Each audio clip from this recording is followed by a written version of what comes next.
Je lis du livre de Matthieu, chapitre 28, au verset 2, ce qui suit. Soudain, il y eut un grand tremblement de terre, car un ange du Seigneur descendit du ciel, vint rouler la pierre de devant l'ouverture et s'assit dessus. Prions.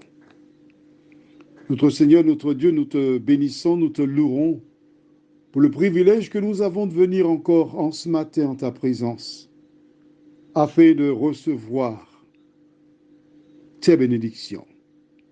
Tandis que nous prenons le temps pour approfondir cette référence biblique, que le Saint-Esprit nous conduise dans toute la vérité, nous t'en prions. Au nom de Jésus, pour ta gloire éternelle. Amen.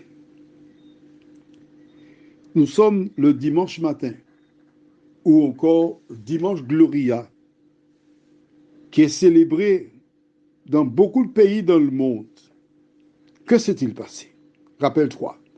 Pour bien comprendre ce que nous lisons, il serait intéressant de relire dans Matthieu chapitre 27, à partir du verset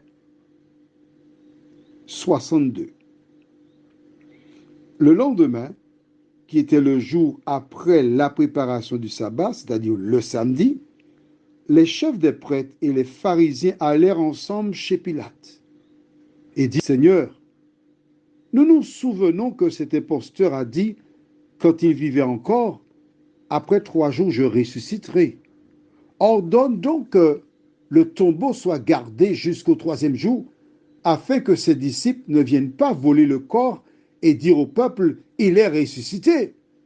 Cette dernière imposture serait pire que la première. Ils ont voulu prendre leurs précautions pour garder Jésus dans la tombe. Alors, au verset 65, Pilate leur dit: vous avez une garde. Allez-y, gardez-le comme vous le souhaitez. Ils s'en allèrent et firent surveiller le tombeau par la garde après avoir scellé la pierre. Donc samedi, ils ont scellé la pierre, ce qui veut dire qu'il était interdit d'ouvrir le tombeau. Ils ont placé des gardes devant pour garder Jésus dans le tombeau. Des hommes, des femmes peuvent mettre en place des actions pour te piéger, pour t'emprisonner. On peut mettre toute espèce de loi,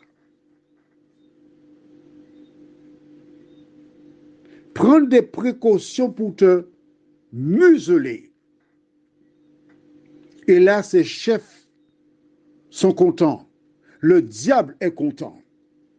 Mais la Bible déclare que le dimanche matin, un ange descendit, il y eut un tremblement de terre, un grand tremblement de terre. Et l'ange roula la pierre. Le sceau qui avait été placé sur la pierre a volé en éclats. Les gardes qui étaient là, qui virent cela, ils furent pétrifiés. Et l'ange, une fois qu'il roula la pierre, la Bible déclare qu'il s'assit sur la pierre. Personne ne peut en aucune manière retenir Jésus contre sa volonté quelque part.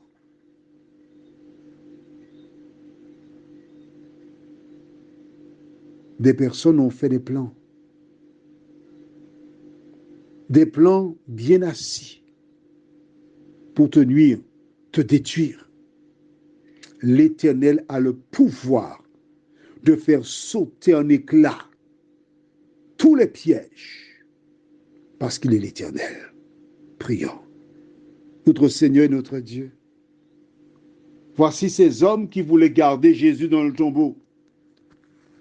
Car aussi longtemps qu'il serait gardé dans le tombeau, les humains seraient perdus. Mais il vécut 33 ans et demi sur la terre.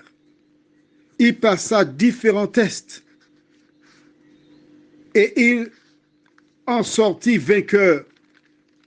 Voilà pourquoi l'ennemi, sachant qu'il n'a pas réussi, cherchait à mettre à mort le projet du salut en le gardant dans la tombe. Mais Seigneur, le moment venu, l'ange est venu faire voler en éclats cette pierre. Et dès ce moment, la porte du ciel est ouverte pour toutes celles et ceux qui acceptent Jésus pour sauveur personnel et qui marchent selon sa parole. Merci de nous aider dans ce sens, Seigneur. Nous t'avons prié au nom de Jésus et pour ta gloire éternelle. Amen.